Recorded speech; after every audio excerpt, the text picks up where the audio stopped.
আসসালামু আলাইকুম। বাংলাদেশের সর্ববৃহৎ অনলাইন প্ল্যাটফর্ম বিদ্যাবাড়ির ডিজিটাল ক্লাসরুম থেকে আমি আপনাদের সাথে আছি ফুজাইল রহমানী, সিনিয়র শিক্ষক, বাংলা ভাষা ও সাহিত্য বিভাগ, বিদ্যাবাড়ি। আজকে আমরা আলোচনা করব বাংলা সাহিত্যের আধুনিক যুগ নিয়ে। শিক্ষক নিবন্ধন পরীক্ষা স্কুল 2, স্কুল 1 এবং কলেজ অর্থাৎ প্রভাষক নিবন্ধন যে অংশটুকু আছে, এখানে সরাসরি আমাদের সাহিত্য থেকে প্রশ্ন খুব বেশি বিগত বছরগুলোতে না আসলেও আমরা একটা বিষয় খেয়াল করেছি যে 18তম শিক্ষক নিবন্ধন পরীক্ষায় যথেষ্ট প্রশ্ন এসেছে। এনটিআরসি এর সিলেবাসের বাইরে থেকে সাহিত্য অংশের কিছু প্রশ্ন এই প্রশ্নে এসেছিল। তারই ধারাবাহিকতায় আমরা বিশ্লেষণ করব। যে কয়জন সাহিত্যিককে নিয়ে আলোচনা করার সুযোগ পাই একটু বিস্তারিত আলোচনা করব। এরপরে আমরা চলে যাব হচ্ছে বেসিক আলোচনায়। তাহলে আমরা চলুন আলোচনায় যাচ্ছি। আজকে আমরা পড়ব কাজী নজরুল ইসলাম, পল্লী কবি জসীমউদ্দিন, ঈশ্বরচন্দ্র বিদ্যাসাগর, দীনবন্ধু মিত্র, বিভূতিভূষণ বন্দ্যোপাধ্যায়, তারাশঙ্কর বন্দ্যোপাধ্যায়, প্রমোদ চৌধুরী, মুনির চৌধুরী, হুমায়ুন আহমেদ, সেলিনা হোসেন, ডক্টর নীলিমা ইব্রাহিম, সৈয়দ শামসুল হক ও আখতারুজ্জামান সহ বাংলা সাহিত্যের বিশিষ্ট সাহিত্যিকবৃন্দ। বেশ কিছু উপন্যাস আছে, নাটক, মুক্তিযুদ্ধ, বিখ্যাত পংক্তি, ভাষা আন্দোলন, সবগুলি আমরা আলোচনা করব। আমরা প্রথমে যাব কাজী নজরুল ইসলাম। কাজী নজরুল ইসলাম জন্মগ্রহণ করেছেন 1899 সালে পশ্চিমবঙ্গের বর্ধমান জেলার আসানসোল মহকুমার চুরুলিয়া গ্রামে এক সম্ভ্রান্ত মুসলিম পরিবারে জন্মগ্রহণ করেছেন। তার বাবার নাম হচ্ছে কাজী ফকির আহমেদ এবং মায়ের নাম জাহেদা খাতুন। খুবই সম্ভ্রান্ত। বাবা ছিলেন মসজিদের স্থানীয় মসজিদের ইমাম, মা ছিলেন খুবই পর্দানসীন একজন মহিলা। কাজী নজরুল ইসলাম তার জীবনের প্রাথমিক শিক্ষা অর্জন করেন তার বাবার কাছ থেকে। 1909 সালে মক্তব জীবন শেষ করেন। এর পরে তার বাবা মারা গেলে যে মসজিদে তার বাবা ইমামতি করতেন সেই মসজিদেই তিনি কি করলেন, তার বাবার স্থলাভিষিক্ত অর্থাৎ প্রক্সি ইমামতির দায়িত্ব পালন করলেন। যেহেতু সংসারের সকল দায়ভার চলে আসছে কাজী নজরুল ইসলামের উপর, তখন কাজী নজরুল ইসলাম মসজিদের ইমামতি শুরু করলে। আমরা জানি, আপনারা যারা আমার রেকর্ড ক্লাস দেখবেন, আপনার কাছে আমার প্রশ্ন যে আপনার মসজিদের হুজুরের বেতন কত? এখন দেখুন, আপনি যদি একজন প্রভাষক হন, আপনি প্রতি 22,000 টাকা বেসিকে ঢুকবেন। সহকারী শিক্ষক বিএড থাকলে 16,000 টাকা বেসিক, বিএড না থাকলে আপনাকে 12,500 টাকা বেসিকে জয়েন করবেন। ঠিক একই সময়ে এই শিক্ষকদের বেতনও সরকার যা দিচ্ছে বাস্তবতার সাথে অনেক কম। বাস্তবতায় এই টাকা দিয়ে সংসার চলা যায় না। তো মসজিদের ইমামের বেতন কত বর্তমান বাজারে? অধিকাংশ গ্রামের মসজিদগুলো দেখবেন 5,000, 8,000, 10,000 এরকম।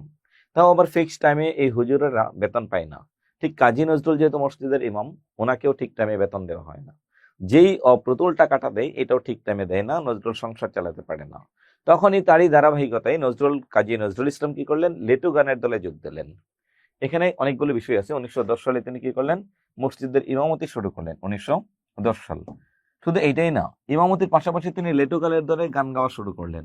তখনই তিনি পড়লেন, তার একটা বিপত্তির মধ্যে পড়ে গেলেন। কিরকম বিপত্তির মধ্যে পড়লেন? এখন আপনাকে আমি প্রশ্ন করব যে আপনার মসজিদের ইমাম সাহেব হুজুর যদি কোনো কারণে এশার নামাজ পড়িয়ে মসজিদে তালা লাগিয়ে সে যদি যায় লেটো গানের দলে নাচে গান গাই, তাহলে কি পরের দিন সকালবেলা থেকে আপনি কি ওই হুজুরের পিছনে নামাজ পড়বেন?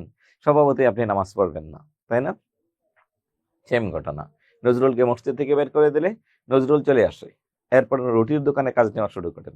আসানসোলের থানা ভবনের সামনে একটা রুটির দোকানে কাজ করেন। সারাদিন কাজ করে কিছু টাকা পাই, রাত্রে লেটু গানের দলে গান গাই, ওখানে আরো টাকা পাই। সংসার মানুষ, পুরুষ মানুষ যখন, একটা সাধারণ ছেলেও যদি সংসারের দায়িত্ব নেওয়া শিখে, তখন সে আর তার নিজের দিকে ভাবার সময় পায় না। একটা মেয়ে যখন সে মা হয়ে যায়, তখন সে আর কখনো নিজের যত্ন করার সুযোগ পায় না।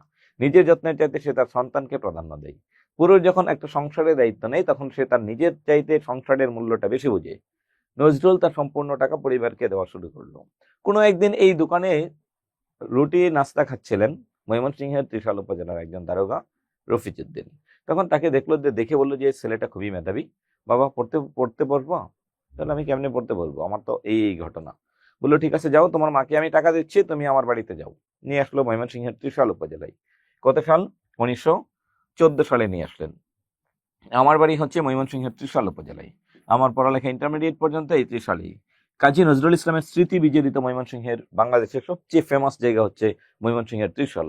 আপনি যদি কখনো ত্রিশাল উপজেলা ঘুরে আসেন, খুব বেশি না, আধা ঘন্টা করলে নজরুলের 30টা সাহিত্য মুখস্থ হবে। এই ত্রিশালের মানুষ কাজী নজরুল ইসলামকে এতটাই ভালোবাসে সরকারি প্রাইমারি স্কুল থেকে শুরু করে সরকারি প্রাইমারি স্কুল আছে কাজী নজরুলের নামে, সরকারি মাধ্যমিক বিদ্যালয় আছে কাজী নজরুলের নামে, সরকারি উচ্চ মাধ্যমিক কলেজ আছে কাজী নজরুলের নামে, সরকারি বাংলাদেশের একমাত্র পাবলিক বিশ্ববিদ্যালয়, সাংস্কৃতিক বিশ্ববিদ্যালয়, জাতীয় কবি কাজী নজরুল ইসলাম বিশ্ববিদ্যালয় রয়েছে এই ত্রিশালে। অসংখ্য শিক্ষা প্রতিষ্ঠানের নাম দিয়ে রাখছে কাজী নজরুল ইসলাম এর নামে। মানুষ একটা বাড়ি বানিয়েছে, নিজের একটা থাকার জন্য ঘর বানিয়েছে, ওখানে লিখে রাখছে কি আছে, রক্তজবা মঞ্জিল, রক্তজবা কুটির।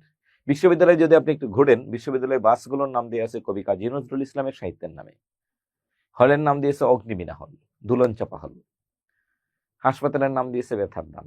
তার মানে কি, নজরুলের সাহিত্য আপনি চোখে মানে পড়বেই।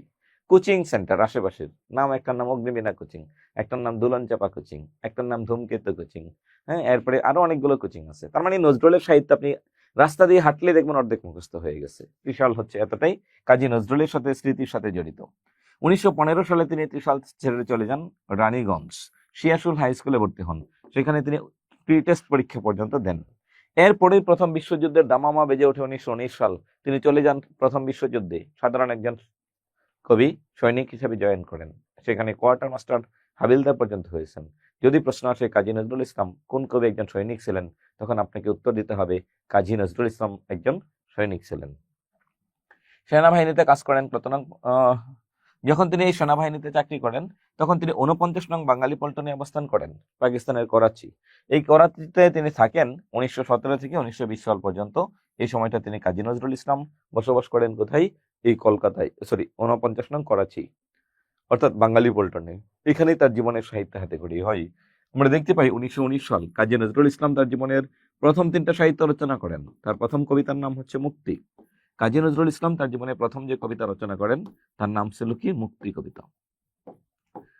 তিনি প্রথমে যে রচনা করেন হচ্ছে কি একটা গল্প, গল্পের নাম কি, বাউন্ডেলের আত্মকাহিনী। বাউন্ডেলের আত্মকাহিনী, বাউন্ডেলের আত্মকাহিনী। নিজেকে বাউন্ডেল বলে উপস্থাপন করেছেন। প্রথম প্রবন্ধ রচনা করলেন তুর্কি মহিলার ঘুমটা খোলা।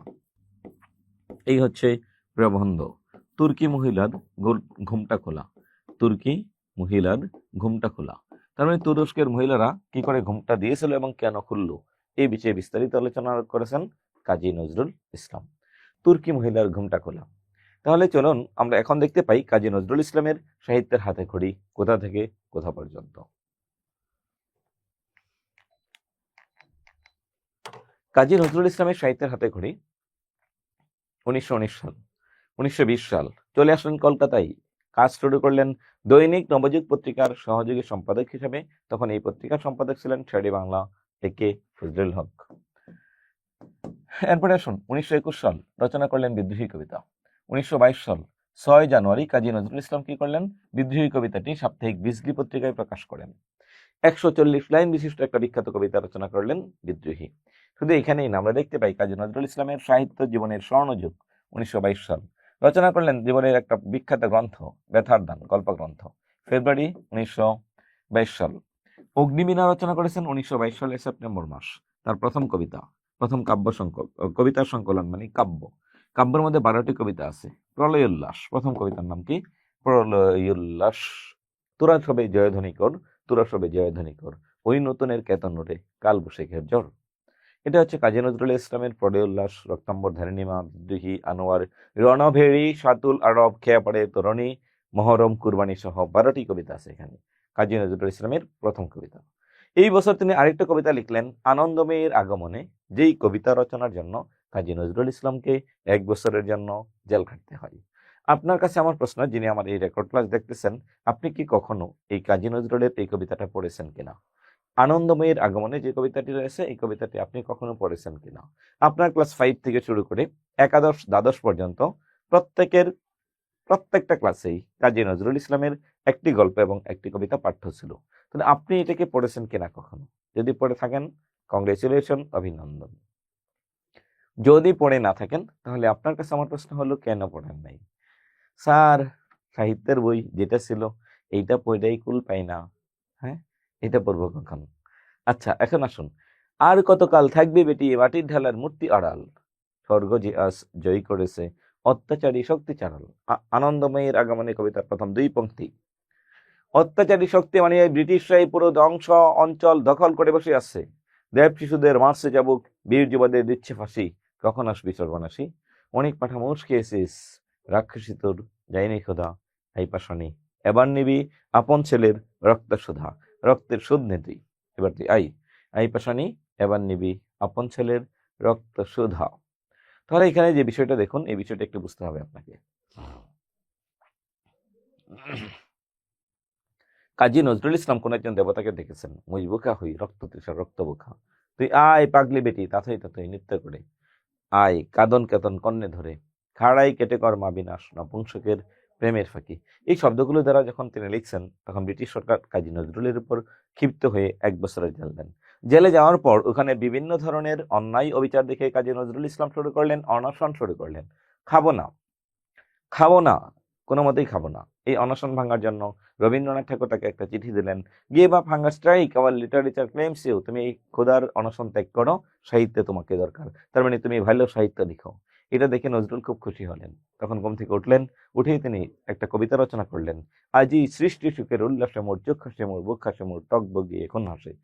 এটা রচনা করার পর পরবর্তী সময় আরেকটা চিঠি আসলো, যে চিঠির কারণে নজরুল কি করলেন, অনশন ভেঙে ফেললেন। চিঠিটা কে দিয়েছেন, কোথায় দিয়েছেন, এটা আমি লাইভ ক্লাসে বিস্তারিত আলোচনা করি। রেকর্ড ক্লাস হয়, আমার এখানে আলোচনা করার সুযোগ একেবারেই নাই বললেই চলে। তাহলে চলুন এখানে যদি আমরা বলি, এখানে তিনি বিয়ে করেছেন, তার জীবনের প্রথম বিয়ে সৈয়দা খাতুন। তার জীবনের প্রথম বিয়ে ছিল সৈয়দা খাতুন ওরফে নার্গিসের সাথে। কাজী নজরুল ইসলামের বিয়েটা ছিল কি, সৈয়দা খাতুন ওরফে নার্গিসের সাথে। সৈয়দা খাতুনকে বিয়ে করার আগে প্রেম করেছিলেন, প্রেম করে তাকে একটা উপনাম দিয়েছিলেন। এই উপনামটা কি, নার্গিস, মানে ইরানি ফুল। বিয়ে হলো, বিয়ের দিন রাত্রেবেলায় কেউ একজন কাজী নজরুলের কানে বিষ ঢেলে দিল, নজরুল বিয়ে রেখে তিনি পালালেন, চলে গেলেন। যাই হোক, এরপরে আসুন, এরপরে তিনি দ্বিতীয় বিয়ে করেছেন আশালতা সেনগুপ্তা, প্রমীলা দেবী। প্রমীলা দেবীর ডাকনাম হচ্ছে দুলি। দুলির নামে একটা কাব্য আছে, প্রেমের কাব্য, দুলন চাপা, দুলন চাপা। কাজী নজরুল ইসলাম ব্যক্তি জীবনে ছিলেন মুসলিম, আর দুলি ছিল হচ্ছে ব্যক্তি জীবনে হিন্দু। তার প্রথম সন্তানের নাম হচ্ছে কাজী বুলবুল, মারা যায় 1930 সালে। তখন এই বুলবুলের মৃত্যুতে একটা কাব্য রচনা করেন কাজী নজরুল ইসলাম, গানের সংকলন। এই বুলবুলটা হচ্ছে কিসের সংকলন, গানের সংকলন, গানের সংকলন। এই গানের সংকলন রচনা করেন কাজী নজরুল ইসলাম, গানের সংকলন।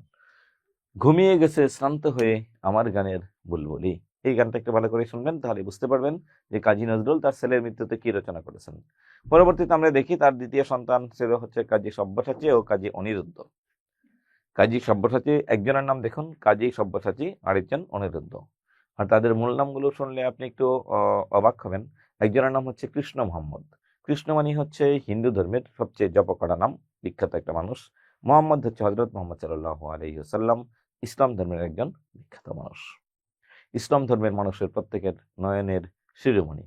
এখন আসুন, আরেকজনের নাম লিখেছেন হচ্ছে অরিন্দম খালিদ। খালিদ মানে ইসলাম ধর্মের এমন একজন যোদ্ধা, বীর, যিনি জীবনে কখনো কোনো যুদ্ধে জয় লাভ করা ছাড়া ফিরেননি। তিনি যখন মুসলিম হলেন তখনও, যখন মুসলিম ছিলেন না তখনও। আর ওদিকে হচ্ছে অরিকে হত্যা করে, যে শত্রুকে যে হত্যা করে, অরিন্দম, অরিন্দম খালিদ। এখন আমরা যদি বলি কাজী নজরুল ইসলাম কোন ধর্মের ছিলেন, তাহলে আপনি এখানে একটু কনফিউশনে পড়ে যাবেন। আমি সকল কালের, সকল জাতির, সকল ধর্মের।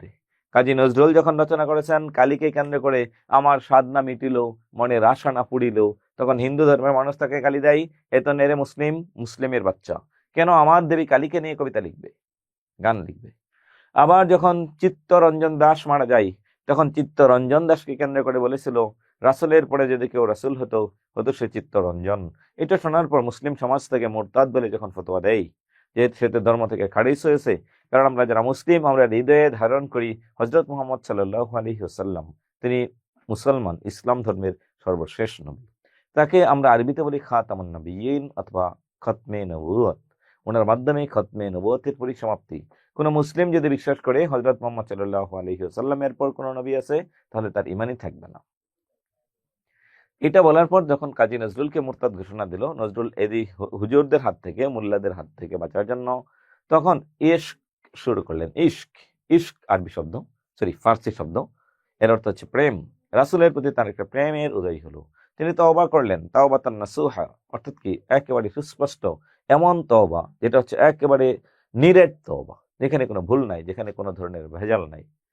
তাওবাতান নাসুহা তিনি করলেন, করার পর তিনি কি করলেন? তিনি ফিরে আসলেন, রচনা করলেন, রাসূলের প্রেমে তিনি মুগ্ধ হলেন, রাসূলের প্রেমে ডুবে গেলেন। তিনি রচনা করলেন কিছু গজল, যেটাকে আমরা বলি নাতে রাসূল।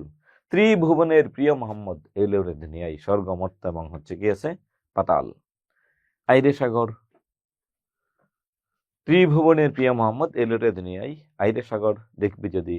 এরপরে আসুন, তোরা দেখে জামিনা মায়ের কোলে, শিশু মোহাম্মদ দুলে, হেরা হতে হেলে দুলে। এখানে একটা গান লিখছেন, প্রত্যেকটাই কাজী নজরুল ইসলামের শানকে ঊর্ধ্ব করেছে। তৌহিদের ওই মুর্শিদ আমার মুহাম্মদের নাম, তৌহিদের এই মুর্শিদ আমার মুহাম্মদের নাম। খুদার প্রেমে শরাব পিয়ে বেহুশ হয়ে রই পড়ে হাই, সেই রে মসজিদ আমারই মুর্শিদ। আমি যদি আরব হতাম মদিনারই পথ, মোর বুকে হেঁটে যেত নূর নবী হজরত। নিজেকে তুলনা করেছে, আমি যদি আরবের মাটি হতাম তাহলে তো আমার এই এই অবস্থা হতো। শুধু এইটাই না, মোহাম্মদ মুস্তফা সাল্লি আলা, তুমি বাদশার বাদশাহ কামলিওয়ালা। শুধু এইটাই না, আর অনেকগুলো গান তিনি রচনা করেছেন। প্রত্যেকটা গান যদি কেউ মনোযোগ দিয়ে শুনে, তখন আপনি ভাববেন কাজী নজরুল ইসলাম যখন এই সাহিত্যগুলো রচনা করেছেন ওই সময় ছিলেন পৃথিবীর সর্বশ্রেষ্ঠ সুফি। সুফি মানে আধ্যাত্মিক পার্সন। কাজী নজরুল ইসলামের সাথে হযরত মুহাম্মদ সাল্লাল্লাহু আলাইহি ওয়াসাল্লামের রিলেশনটা কেমন ছিল যখন তিনি এই সাহিত্যগুলো রচনা করেছেন। তার মানে আমরা দেখতে পাই তিনি কালী দেবী কালীকে নিয়ে রচনা করেছেন, আনন্দময়ীর আগমনে সহ অনেকগুলো শ্যামা সঙ্গীত। আবার হযরত মুহাম্মদ সাল্লাল্লাহু আলাইহি সাল্লামকে কেন্দ্র করে রচনা করেছেন অনেকগুলো সঙ্গীত। আবার ইসলাম ধর্মের মৌলিক বিষয়াবলী নিয়ে অনেকগুলো গান রচনা করেছেন। দে জাকাত তোরা দে রে জাকাত, আগে খুলবে হাত, পরে দিল, আগে খুলুক কি আছে, পরে খুলুক দিল, আর আগে খুলবে হাত। এরকম অনেকগুলো গান আছে।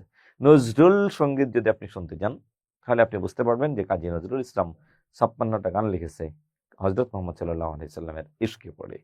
তার মানে এখানে বোঝা যায় নজরুল কখনো হিন্দু ধর্মের প্রতি আগ্রহী, কখনো ইসলাম ধর্মের প্রতি আগ্রহী। মনে রাখবেন, কবি সাহিত্যিকরা অধিকাংশ ক্ষেত্রেই সরাসরি কোনো ধর্ম মেনটেন করে না। তবে হ্যাঁ, করেছেন ফজলুল আহমেদ, করেছেন আল মাহমুদ সহ অনেক কবি সাহিত্যিক। এখন আসুন, কাজী নজরুল ইসলাম 1926 সালে ঢাকায় আসেন। এটাই তার জীবনের প্রথম আসা। 1941 সাল, 1941 হবে না, এটা হবে 1942 সাল, মাত্র 43 বছর বয়সে পিক্স ডিজিজ নামক একটা রোগে আক্রান্ত হন। এই রোগে আক্রান্ত হওয়ার কারণে তিনি বাকশক্তি হারিয়ে ফেলেন, আর কখনো কথা বলতে পারেননি। তাকে কলকাতার মেন্টাল হাসপাতালে ভর্তি করা হলে তখন তিনি ছিলেন পাগল কবি, বাকশক্তি হারিয়ে ফেলেন। তখন ওনাকে যে খাবার দেওয়া হতো লাথি দিয়ে ফেলে দেন, টয়লেট করে এইগুলো খেয়ে ফেলে, সারা শরীরে কাপড় নাই, উলঙ্গ বসে থাকে, সেন্স কাজ করতো না। এমনকি এরপরে আর কখনোই এই কবিকে কোনো কিছু আমরা লিখতে দেখতে পাইনি। এরপর থেকে দেখবো কাজী নজরুল ইসলামের সাহিত্য জীবন আপাতত শেষ। এখন তার পুরস্কার 1945 সালে জগত্তারিণী পদক দেওয়া হয় কলকাতা বিশ্ববিদ্যালয় থেকে।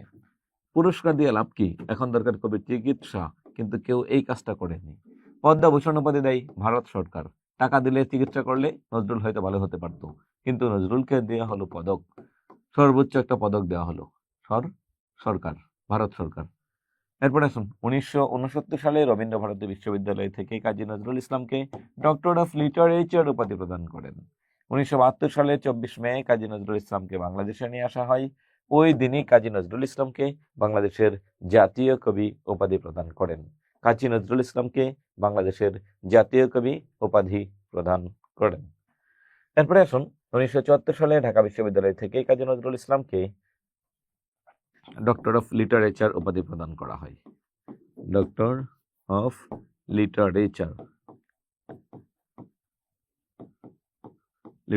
উপাধি প্রদান করা হয়। এরপরে আসুন, 1976 খ্রিস্টাব্দে 18 ফেব্রুয়ারি কাজী নজরুল ইসলামকে বাংলাদেশের নাগরিকত্ব দেওয়া হয়, কারণ তিনি জন্মসূত্রে ভারতের নাগরিক। আর 1971 সালের পর থেকে বাংলাদেশ স্বাধীন, আর ভারত একটি স্বাধীন রাষ্ট্র। এক দেশের মানুষকে আরেক দেশের নাগরিকত্ব না দিলে ওই দেশের জাতীয় কবি ঘোষণা করা যায় না। ওই বছরেই কাজী নজরুল ইসলাম সাহিত্যের স্বীকৃতি স্বরূপ বাংলাদেশের 21 পদক লাভ করেন রাষ্ট্রপতির নিকট থেকে, এবং 29 আগস্ট কাজী নজরুল ইসলাম মৃত্যুবরণ করেন। ওনার একটা বিখ্যাত গান ছিল, মসজিদের ওই পাশে মুড়ে কবর দিও ভাই। সেই গানকে কেন্দ্র করে ঢাকা বিশ্ববিদ্যালয়ের কেন্দ্রীয় মসজিদের ঠিক উত্তর পাশে চারুকলা অনুষদ ও ঢাকা বিশ্ববিদ্যালয়ের কেন্দ্রীয় মসজিদের মাঝখানে কাজী নজরুল ইসলামকে দাফন করা হয়। কিন্তু ওনার স্ত্রীকে আগেই মারা যাওয়ার কারণে চুরুলিয়াতে দাফন করা হয়। এখন আসুন, এই ছিল আমাদের কাজী নজরুল ইসলামের সাহিত্য জীবন। এখন যদি আসি কাজী নজরুল ইসলামের জীবনী পড়লাম, সাহিত্য পড়বো এখন আমরা। কাজী নজরুল ইসলামের সাহিত্যগুলো কি কি আছে চলুন একটু দেখে আসি। কাজী নজরুল ইসলাম বেশ কিছু সাহিত্য রচনা করেছেন। সাহিত্যের প্রায় সকল শাখাতেই নজরুলের অবদান রয়েছে। আমরা প্রথমেই যাব, কিছু কৌশল লিখে রাখছি এখানে, সাহিত্যগুলো মনে রাখার কৌশল। এটা কি? এগুলো হচ্ছে সিন্ধু হিন্দুল আর পাদদেশে, দুরঞ্চাপা ফণিমন্ত্র, সন্ধ্যা পূরণ, এগুলা হচ্ছে কাব্যগ্রন্থ। বেশ কিছু কাব্যগ্রন্থ মনে রাখবেন। প্রিয় শিক্ষার্থী বন্ধুরা, আপনারা যারা শিক্ষক হতে চান, আপনারা যারা শিক্ষক নিবন্ধনের জন্য রেকর্ড ক্লাস দেখতেছেন, আপনাদের কাজ হচ্ছে এখানে একটু স্টপ করবেন, ক্লাসটি স্টপ করে এই কৌশলটা লিখে নেবেন। যেহেতু আমাদের যে ক্লাসটা আমরা রেগুলার লাইভ ক্লাসে 2 ঘন্টা পেপে নিয়ে থাকি, সেখানে লেখার সুযোগ দিই।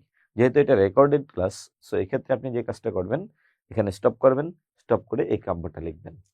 কাব্যর কৌশল। নাটক রচনা করেছেন জীবনে 4টি। কি কি? আলিয়া ও মধুমালা পুতুলের বিয়েতে ঝিলিমিলি শাড়ি পরেছিল। একটা গল্প লিখে দিলাম যেন 4টা নাটকই পড়তে পারেন, মনে রাখতে পারেন। তবে মনে রাখবেন, মধুমালা নামে একটা নাটক ছিল, সে পল্লী কবি জসীমউদ্দিন এবং কাজী নজরুল ইসলাম দুইজনেই রচনা করেছেন, কিন্তু যৌথভাবে না, এককভাবে। নজরুল লিখছেন নজরুলের মতো, জসীমউদ্দিন লিখছেন জসীমউদ্দিনের মতো, দুইজনেই রচনা করেছেন। প্রবন্ধ গ্রন্থ রচনা করেছেন যুগবাণী, দুর্দিনের যাত্রী, রাজবন্দী, জবানবন্দি। ধূমকেতুটা পত্রিকা। তাহলে আমরা একটা গল্প লিখি। দুর্দিনের যুগে রুদ্র রাজবন্দী হয়। দুর্দিনের যুগে রুদ্র রাজবন্দী হয়। রুদ্র রাজবন্দী হয়। শেষ। দুর্দিনের যুগে রুদ্র রাজবন্দী হয়। শেষ। রাজবন্দী, জবানবন্দি, রুদ্রমঙ্গল, যুগবাণী, দুর্দিনের যাত্রী। এরপরে আসুন, ধূমকেতু, নবযুগ, লাঙ্গল, এই নামে তিনি 3টা পত্রিকা প্রকাশ করেন। ধূমকেতু, নবযুগ, লাঙ্গল। ধূমকেতু, নবযুগ, লাঙ্গল, 3টা পত্রিকা প্রকাশ করেন। গানের সংকলন। বাজেয়াপ্ত গ্রন্থ। ব্রিটিশ সরকার কাজী নজরুল ইসলামের যে সাহিত্যগুলো বাজেয়াপ্ত করেছেন।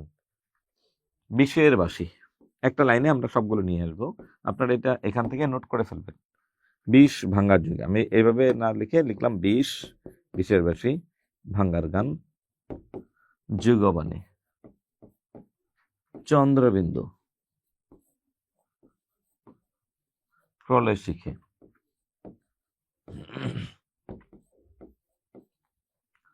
বিষ ভাঙ্গার যুগে, চন্দ্রবিন্দু, প্রলয় শিখে। মনে রাখবেন, প্রলয় শিখে সাহিত্যটির জন্য কাজী নজরুল ইসলামকে 1930 সালে 6 মাসের জেল দিয়েছিল। জেল হয়। তবে অবশ্য মহাত্মা গান্ধীর সাথে ব্রিটিশ সরকারের একটা চুক্তি থাকার কারণে কাজী নজরুল ইসলামকে এই জেলটা খাটতে হয়নি। এরপরে আসুন কাজী নজরুল ইসলামের উপন্যাস। উপন্যাস রচনা করেছেন 3টি। বাঁধনহারা, কুহেলিকা, মৃত্যুখোদা। মনে রাখবেন, কবুতরের ডাক, বাক, বাকুম, বাঁধনহারা, কুহেলিকা, মৃত্যুখোদা। বাঁধনহারা, কুহেলিকা, মৃত্যুখোদা, কাজী নজরুল ইসলামের সাহিত্য। বাঁধনহারা, কুহেলিকা, মৃত্যুখোদা, বাক, বাকুম। এরপরে আসুন, বাঁধনহারা, কুহেলিকা এবং কি আছে, মৃত্যু খোদা, বাকুম। এরপরে যাব হচ্ছে কাজী নজরুল ইসলামের গল্প গ্রন্থ। বেরিসি, ব্যথার দান, রিক্তের বেদন, শিউলিমালা। বেরিসি, ব্যথার দান, রিক্তের বেদন, শিউলিমালা। বেরিসি, ব্যথার দান, রিক্তের বেদন, শিউলিমালা, 3টা হচ্ছে কি, গল্প গ্রন্থ।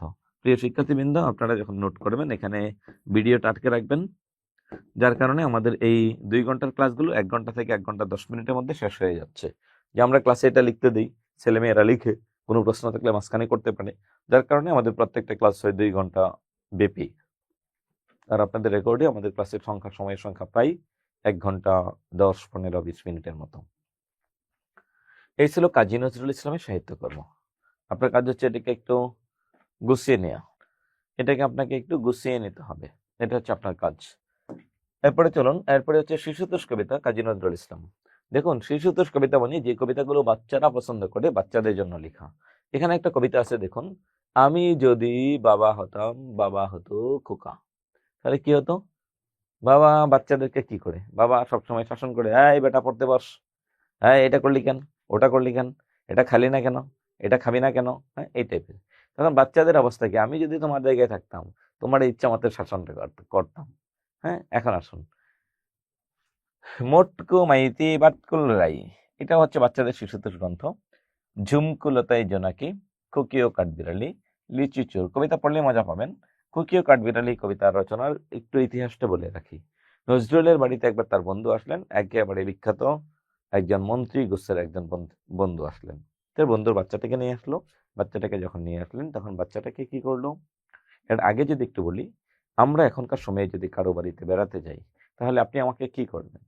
ধরেন আমি আপনার বাসায় গেলাম বা আপনি আমার বাসায় আসলেন, স্যার আসছেন, বসেন, একটু নাস্তা দিই, চা, বিস্কিট, নুডলস বা হালকা নাস্তা বা স্ন্যাক্স জাতীয় যে কোনো কিছু একটা হতে পারে। প্রাচীনকালে এই নাস্তাটাই ছিল, কেউ যদি কারো বাড়িতে বেড়াতে যেত তাহলে প্রথম প্রায়োরিটিটাই ছিল তার জন্য মুড়ি, চিরা, গুড়। নজরুলের বাড়িতে গিয়েছে, মেহমান আসছে, মেহমানকে গুড় আর মুড়ি দিল। বাচ্চারা কি করে, খাওয়া দাওয়া নিয়ে দৌড়াদৌড়ি করতেছে, খাবারের বাটি একটা নিয়ে পট একটা নিয়ে দৌড়াচ্ছে। সে ঘরের উঠোনে চলে গেল। তখন উঠোনে যাওয়ার পরেই বাচ্চাটা দেখলো উপর থেকে পেয়ারা গাছ থেকে একটা পেয়ারা, কাঠবিড়ালি একটা পেয়ারা কিছুটা খেয়ে ফেলে দিল। বাচ্চাটা ভাবছে, কাঠবিড়ালির সাথে আমার কি বন্ধুত্ব, আমাকে দেখলো আর কাঠবিড়ালি একটা পেয়ারা দিয়ে দিল। তখন বাচ্চাটা ভাবতেছে, আচ্ছা বন্ধু, তুমি তো আমার পেয়ারা দিয়েছো, তাহলে আমার গুড় আর মুড়িগুলো তুমি নাও। এটা দেখে নজরুল এবং তার বন্ধু দুজনে হাসলেন। হাসার পর নজরুল রচনা করলেন। নজরুল তার বন্ধুকে বললো, আচ্ছা বলো তো, তোমার বাচ্চাটার মধ্যে কি দেখতে পাচ্ছ? তার বাবা বললো, স্বাভাবিক, অন্য 10 দিন যা করে আজকে তাই করছে। নজরুল বলল, না। নজরুল তখন রচনা করলেন একটা বিখ্যাত কবিতা, খুকি ও কাঠবিড়ালি, কাঠবিড়ালি কাঠবিড়ালি, পেয়ারা তুমি খাও, গরু মুড়ি দাও লাও, বা তুমি নেবো লাও। এই কবিতাটা তখন তিনি রচনা করলেন কাজী নজরুল ইসলাম। নজরুলের কি প্রতিভা ছিল আমরা এটা বুঝতে পারি যখন নজরুল ঢাকায় বসেছিলেন পত্রিকার অফিসে। তার পত্রিকার অফিসে একটা কি বলে এটাকে, একটা চিত্রকর্ম, একটা ছবি পাঠালো। ঢাকার নবাব পরিবারের একটা মহিলা উত্তাল সাগরের মাঝে 4 জন মাঝি একটা নৌকার দাঁড় টেনে চলে যাচ্ছে, কোথাও আটকাচ্ছে না। 4 কর্নারে লেখা ছিল আবু বকর, ওমর, উসমান, আলী, হায়দার।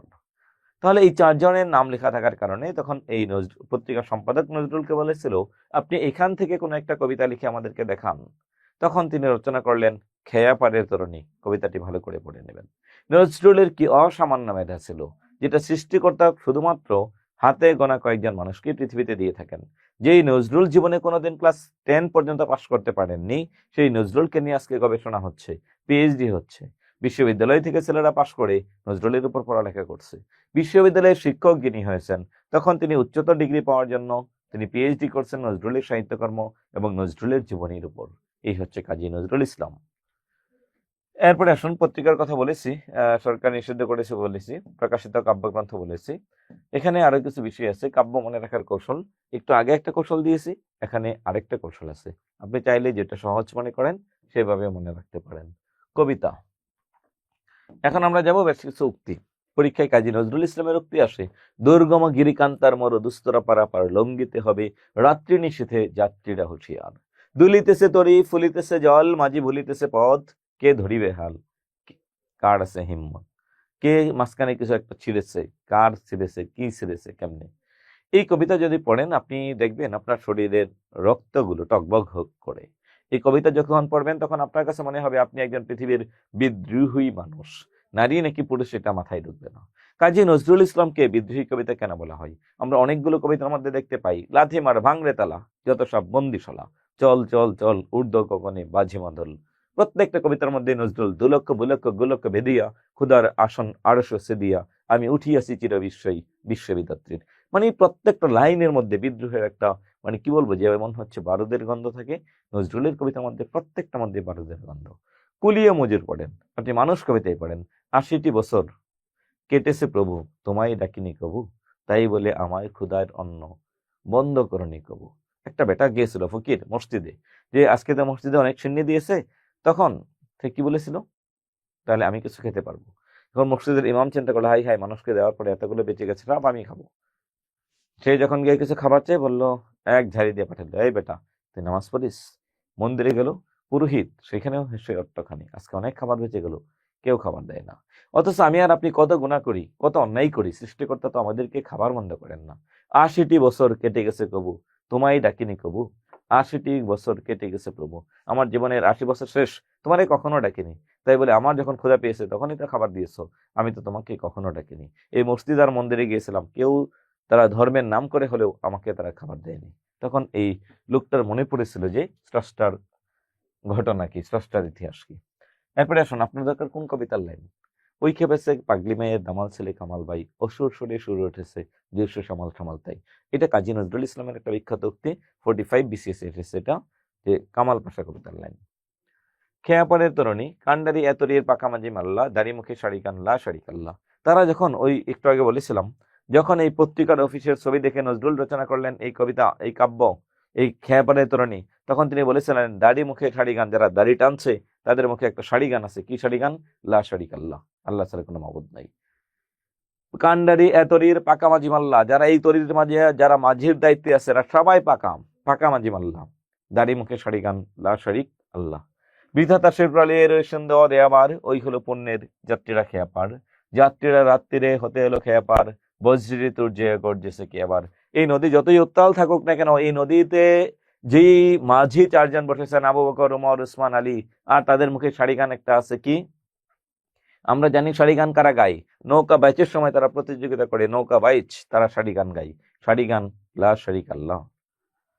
আমার কৈফিয়ত বন্ধুকেও বলিতে পারি না, বড় বিষ জ্বালা এই বুকে, দেখিয়া শুনিয়া খেপিয়া গিয়েছি, তাই যাহা আসে মুখে কই কই মুখে। হে দারিদ্র তুমি মরে করিয়াছ কি আছে?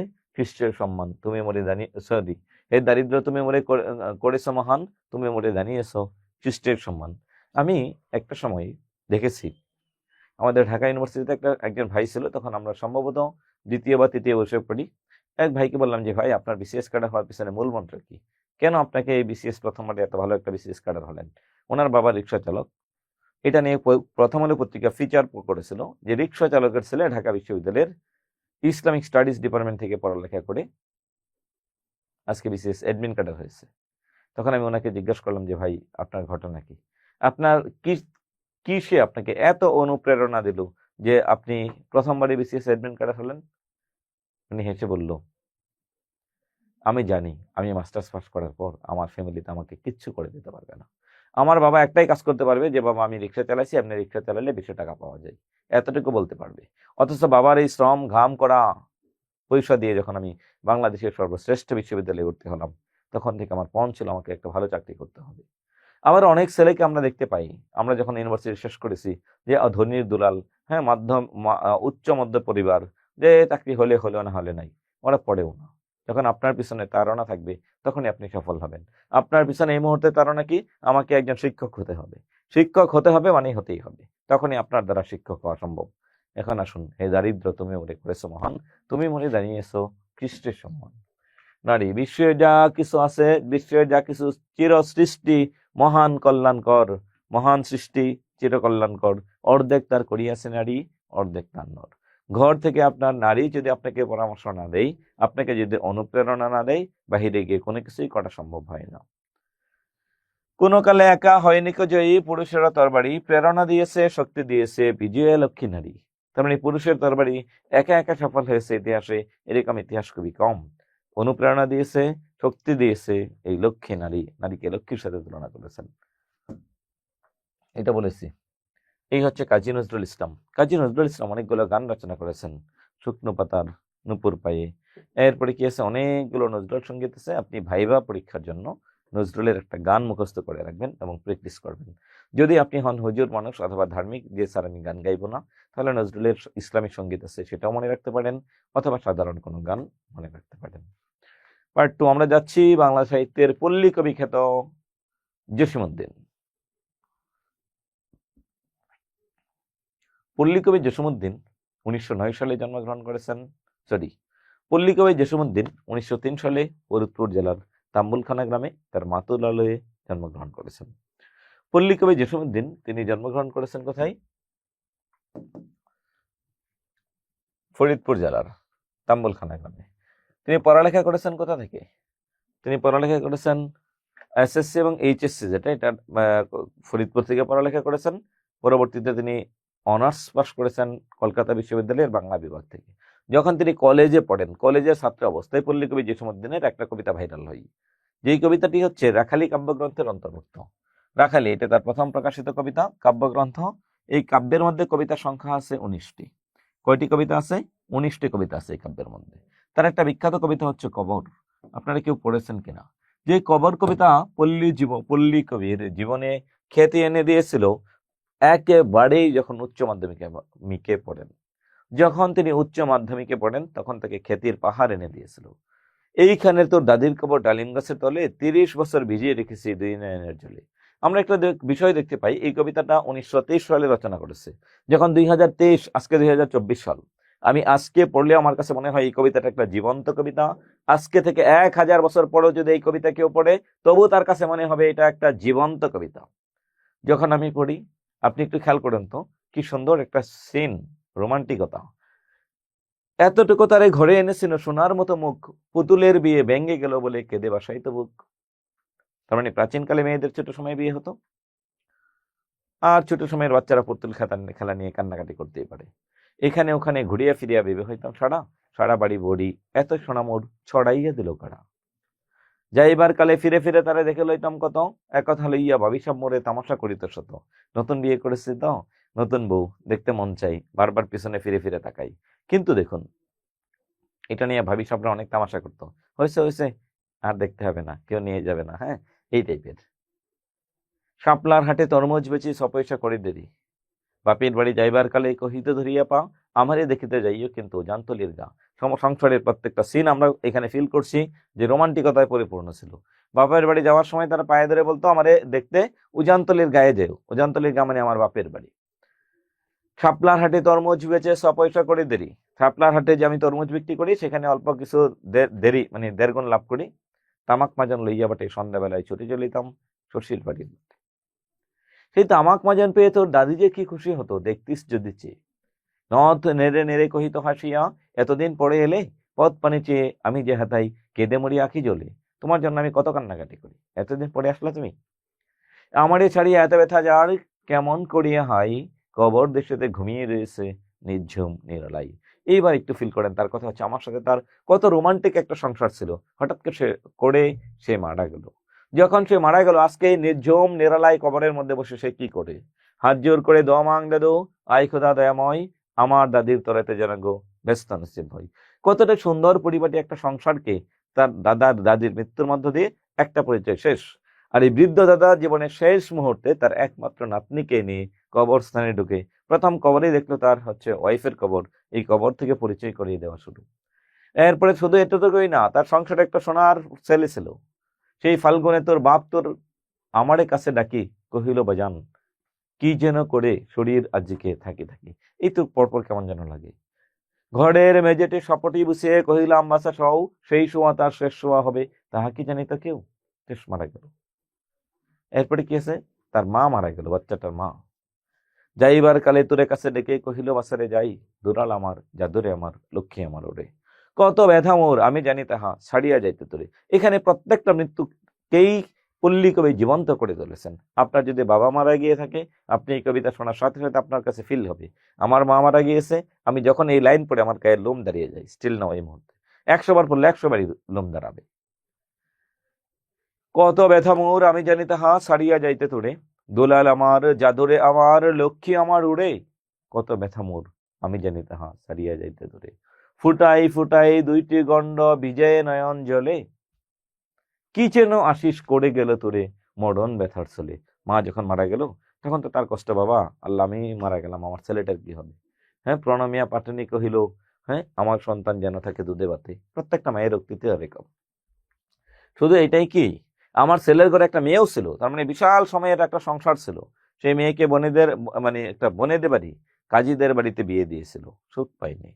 বিয়ে দিয়েছিল কাজীদের বাড়ি, বনেদি ঘর পেয়ে, এত আদরের বুঝিরে তারা ভালোবাসিত না মোটে, হাতেতে যদিও না মারিত শত যে মারিত ঠুটে, খবরের পর খবর পাঠাতো দাদু যেন কাল আসে, দুধরের তোরে নিয়ে যায় যেন বাপের বাড়ির দেশে, শ্বশুর তাহার কষাই চামার চাহে কি ছাড়িয়া দিতে, সে অনেক কহিয়া সেবার তাহারে আনিলাম কোন এক শীতে।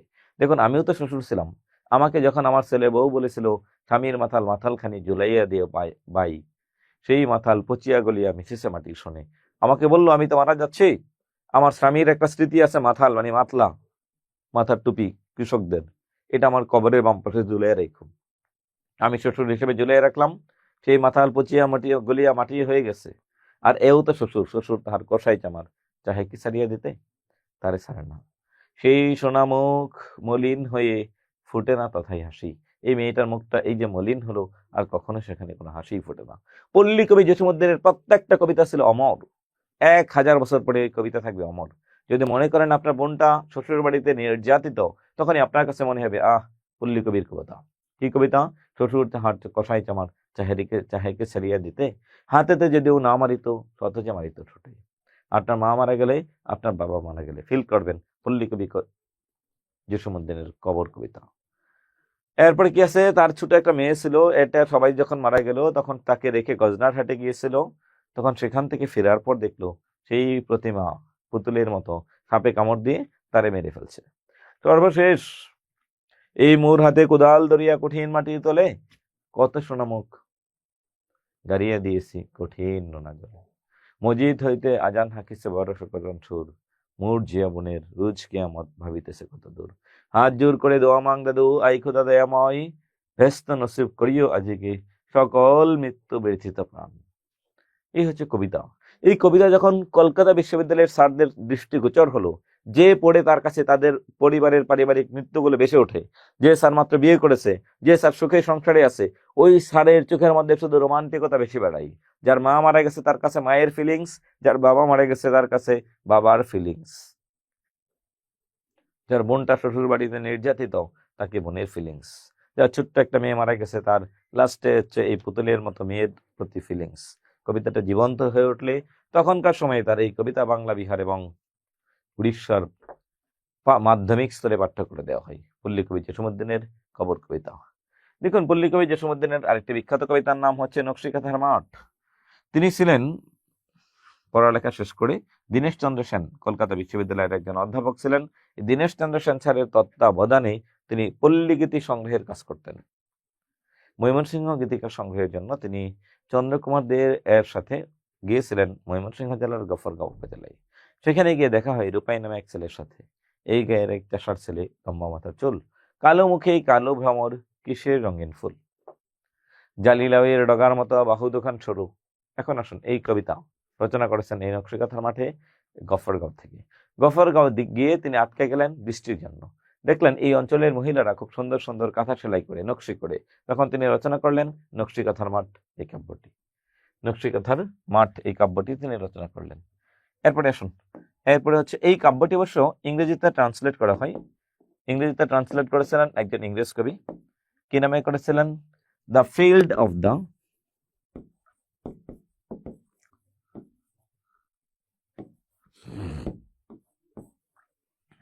embroidery quilt. Embroidery quilt.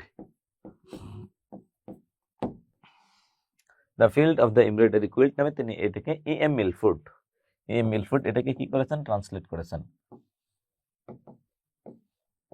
M Milford নকশিকাঁথার মাঠ।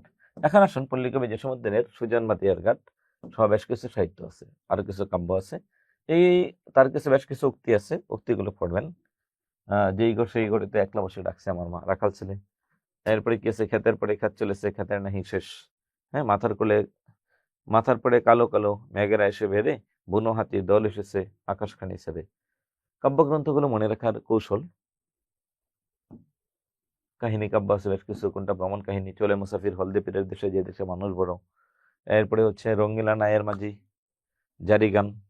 এরপরে কি আছে? জারি গান গাই, গাঙের মাঝি। এ হচ্ছে পল্লী কবি জসীমউদ্দীন। ঈশ্বরচন্দ্র বিদ্যাসাগর জন্মগ্রহণ করেছেন 1820 সালে পশ্চিমবঙ্গের মেদিনীপুর জেলার বীর সিংহ গ্রামে। ঈশ্বরচন্দ্র বিদ্যাসাগর জন্মগ্রহণ করেছেন পশ্চিমবঙ্গের মেদিনীপুর জেলার বীর সিংহ গ্রামে। এটা গত বছর বিসিএসে আসছে যে ঈশ্বরচন্দ্র বিদ্যাসাগর কোথায় জন্মগ্রহণ করেছেন। ঈশ্বরচন্দ্র বিদ্যাসাগরের জন্মসাল থেকে খুব বেশি পড়া দরকার নেই, কয়েকটি সাল পড়ব। 1820 সালে জন্মগ্রহণ করেছেন। 1839 সালে কলকাতার সংস্কৃত কলেজ থেকে তিনি বিদ্যাসাগর উপাধি লাভ করেন। বিদ্যাসাগর উপাধি লাভ করেন। তার পারিবারিক নাম হচ্ছে বন্দ্যোপাধ্যায়, ঈশ্বরচন্দ্র বন্দ্যোপাধ্যায়।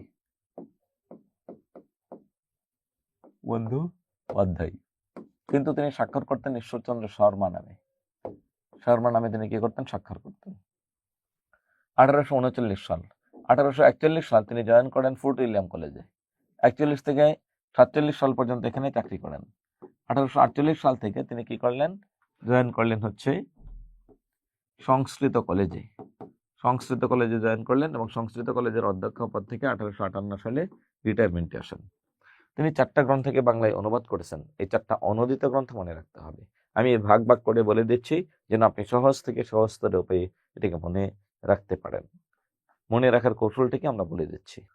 মনে রাখার কৌশল হচ্ছে, ঈশ্বরচন্দ্র বিদ্যাসাগর 4টি গ্রন্থ বাংলায় অনুবাদ করেছেন। কোন 4টি গ্রন্থ বাংলায় অনুবাদ করেছেন চলুন একটু দেখি। হিন্দি ভাষায় একটা বই লেখক ছিলেন লাল্লুজি।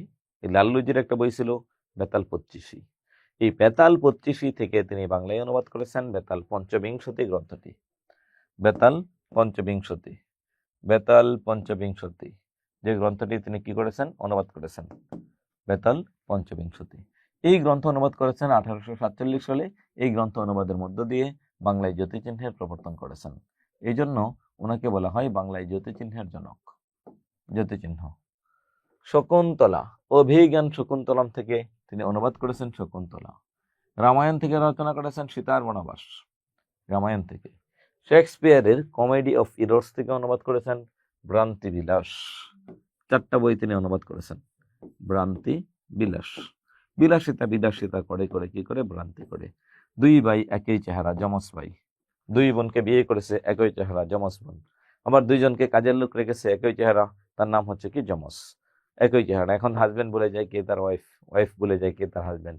কি একটা বিষয়! হ্যাঁ, আচ্ছা এখন আসুন, এটা হচ্ছে ভ্রান্তি করে, এখানে তারা ভুল করে অনেকগুলো।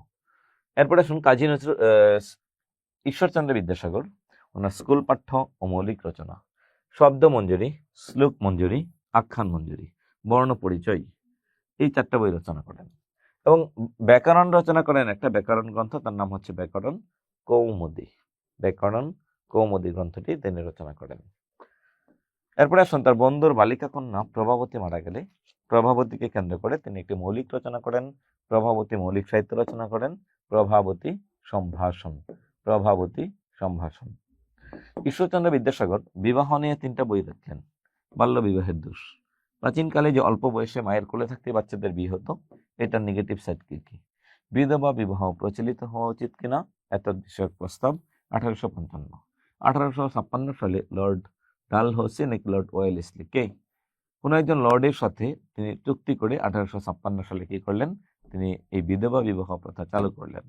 চালু করার পর সমাজের মধ্যে একটা শ্রেণী মানুষ ঈশ্বরচন্দ্র বিদ্যাসাগর বিদ্বেষে পড়ে। কোনো মতেই ঈশ্বরচন্দ্রকে তারা স্বাভাবিকভাবে মেনে নিতে পারেনি। কেন এই বিধবা মেয়েকে বিয়ে করতে হবে? আবার দেখুন তিনি আরেকটি বই রচনা করলেন তার পরের বছর, যখন এই আইন করা শেষ, বহু বিবাহ রহিত হওয়া উচিত কিনা। তৎকালীন সমাজে পুরুষেরা যা মন চায় তাই করতো। কেউ 2টা, কেউ 3টা, কেউ 4টা, কেউ 20টা বিয়ে করতো। কেউ 3টা, কেউ 4টা, আবার কেউ হচ্ছে 20টা বিয়ে করতো। তাই এখন দেখুন, এই জন্য তিনি একটা বই লিখছেন, বহু বিবাহ রহিত হওয়া উচিত কিনা, এতদ বিষয়ক প্রস্তাব। 1856। 1856 সালে তিনি বই লিখলেন, বহু বিবাহ রহিত হওয়া উচিত কিনা, মানে অনেকগুলো বিবাহ, এটা যেন বন্ধ করা যায়, এটা উচিত কিনা, এই বিষয়ক প্রস্তাব। এটা শুনে ঈশ্বরচন্দ্র বিদ্যাসাগরের শত্রু সংখ্যা বেড়ে গেল। সবাই প্রকাশ্যে ঈশ্বরচন্দ্র বিদ্যাসাগরের বিরোধিতা শুরু করলেন। তখন ঈশ্বরচন্দ্র বিদ্যাসাগর আর নিজের নামে বই লেখেননি। তখন তিনি কস্যচিৎ উপযুক্ত ভাইপুষ্য নামে ছদ্মনামে একটি বই লিখছেন। 4টা বই লিখছেন। কোন 4টা বই লিখছেন চলুন আমরা একটু দেখে আসি যে কোন 4টা বই লিখছেন। 1, অতি অল্প হইল। অতি অল্প হইল। 2, আবার অতি অল্প হইল। অতি অল্প হইল। রত্ন পরীক্ষা। রত্ন পরীক্ষা। ব্রজবিলাস। ব্রজবিলাস। এই 4টা বই লিখছেন নিজের নামে না, তো ছদ্মনামে। কি ছদ্মনামে লিখছেন লিখে দিচ্ছি। কস্যচিৎ উপযুক্ত ভাইপুষ্য। কস্যচিৎ উপযুক্ত ভাইপুষ্য ছদ্মনামে তিনি 4টা বই রচনা করলেন। ঈশ্বরচন্দ্র বিদ্যাসাগর। তার আত্মজীবনী হচ্ছে আত্মচরিত, অটোবায়োগ্রাফি যেটাকে বলি, আত্মজীবনী। আর এটা হচ্ছে জীবন চরিত, এটা হচ্ছে জীবনী গ্রন্থ।